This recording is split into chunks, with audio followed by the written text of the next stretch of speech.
Good morning. Sunday, February the 16th. It's the day of rest, which most people rest. The Seventh-day Adventists, they usually rest on Saturdays. There again, as a Christian, people get tied up on them things, and they want to fight and argue and go, well, this is the end of the week, or this is in the week. Is God really gonna split hairs like that? I don't believe so. Just take a day of rest, whatever it is your day, whether it's Monday, Tuesday, Wednesday, Thursday, Friday, Saturday, or Sunday, and make it a day of rest. Enjoy it, which means, hey, let the things of the week go. Yesterday I had a wonderful day, best day that I've had since my surgery. Didn't take any medicine until I went to bed. I took half a pill, and it really seemed to be too much, but I needed a little bit of relief, and I guess some confirmation that I would sleep through the night. Saying that, yesterday was on top of a mountain, so to speak. Life ain't always going to be there. It's going to be in the valleys. So, praise the Lord just as much in the valleys as you will on the mountaintops. Because, yes, he allows us to be on top. He allows us to enjoy that sometimes.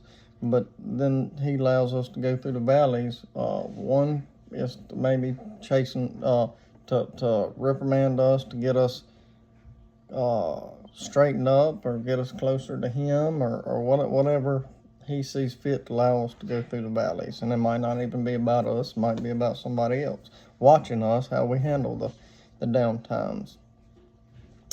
My daughter last night, she is a very good child.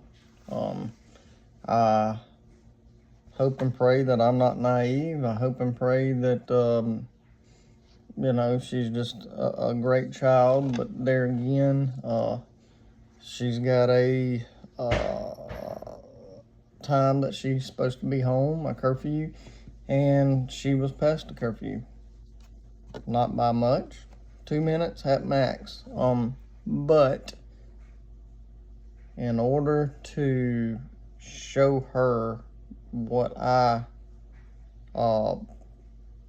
have to, or show her that I mean business, I had to, do what I told her I was going to do when she was past her curfew. She might not like it. I don't like to be the bad guy, but, I have to show her, because if you don't show the people that you love, if you don't show the people of this world that, hey, if you don't do right, they'll continue to do wrong. They'll continue to go farther and farther away. Same thing, with the Christian body or whatever. If you see somebody that's doing something wrong, and just out and out blatantly that's wrong, and you know it's wrong, of course, I'm going to tell you, depending on each situation, because each situation's handled differently, but you need to pray to the Lord and let the Lord guide you, and say something to them, correct them. That's a thing that I see that's lost these days when it comes to Christianity, is that you don't want to correct the people that needs to be corrected.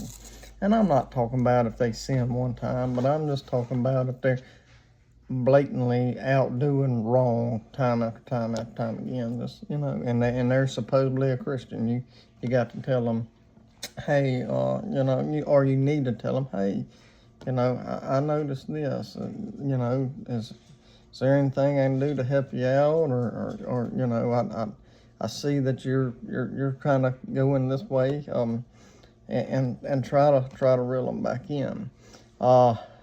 Back to my daughter, my wife, I would have let her, so to speak, and give her a rope, let her hang herself. I wasn't going to call her, even though I wanted to.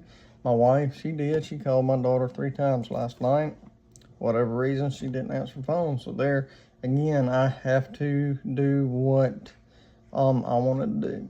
When I went to get on to her, a lot of times my downfall is I get mad, I get angry, I do things out of anger.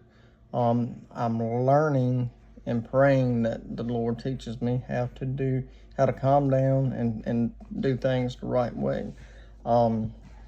So, last night I had to calm down. I did have a talk with her, didn't do anything out of anger. And then I had to talk to my wife, see about the phone situation, how we was going to handle that, and we come up with the thing, with what we're going to do. So hopefully that shows her, hey, you don't have much leeway. This is the way it's going to be. Which brings me to Proverbs chapter 13, verse 24. It says, "He that spared the rod hated his son, but he that loveth him chasteneth him at bedtimes. The Lord pricks our hearts sometimes. Not every time does he whoop on us hard. Sometimes he lets us go, but then sometimes, he pricks our hearts really, really hard, and you're really, really sorrowful for what you do. Like I said, our daily walk is everything that we go through, we need to handle with silk gloves. We need to handle very delicately and differently each time, because the Lord deals with us differently each time that we make mistakes, and that's the way we need to do with others. Love y'all. Hope to see y'all again tomorrow.